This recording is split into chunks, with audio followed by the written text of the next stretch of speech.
क्या आपने कभी सोचा है कि हम इंसान इस धरती पर कैसे आए थे? हमारा जन्म इस धरती पर कैसे हुआ था?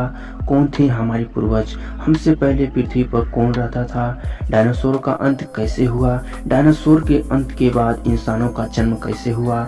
6 करोड़ साल पहले पृथ्वी कैसी थी? सारे सवालों का जवाब आपको यहीं पर मिल जाएंगे। बने रहिए हमारे साथ। उसके पहले दोस्तों, अगर आप हमारे चैनल पर पहली बार आए हैं तो चैनल को सब्सक्राइब कर दें, बेल आइकन को प्रेस कर दें, जिससे आने वाले वीडियो का नोटिफिकेशन सबसे पहले आपको मिल सके।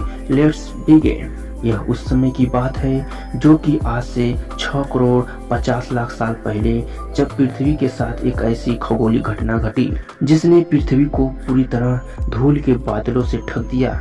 इस भयानक विस्फोट से इतनी अधिक मात्रा में रेडिएशन उत्पन्न हो रहा था कि इसके 800 किलोमीटर के दायरे में आने वाले सभी जीव जंतु आग के इस लावे में पूरी तरह से तब्दील हो चुके थे। इस भयानक घटना से पृथ्वी पर मौजूद 90% प्रजातियां का खात्मा हो चुका था। पृथ्वी पर रहने वाला 25 किलो से ज्यादा वजनी जीव जलकर खाक हो चुका था।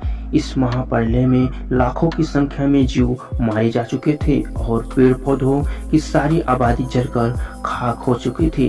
दोस्तों, यहीं से डायनासोर का काल खत्म हो चुका था, लेकिन यह महाप्रलय छोटी प्रजाति के जीवों के लिए सुनहरा अवसर लेकर आया था। वह प्रजाति थी मैमल्स, यानी आसान शब्दों में कहा जाए तो स्तनधारी जीव। ये छोटे छोटे स्तनधारी जीव इस महाप्रलय से तो कैसे भी करके बच गए, लेकिन वह भयंकर गर्मी से बचने के लिए इन्होंने अपना बसेरा जमीन के अंदर बना लिया और अपने आप को जीवित रखने के लिए सब कुछ खाना शुरू कर दिया।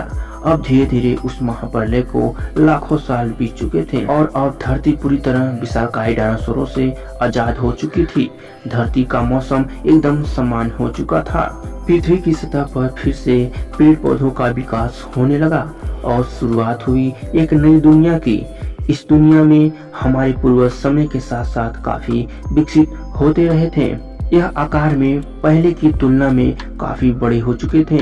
उनमें से अलग अलग प्रजातियां की उत्पत्ति हुई। उनमें से कई सारे जीव जिनके हाथ और पैर हमारी ही तरह थे, उनके शरीर में धीरे धीरे बदलाव होता रहा और वह अब सीधे होकर चलने लगे थे। अब समय आया आज से 4.7 करोड़ साल पहले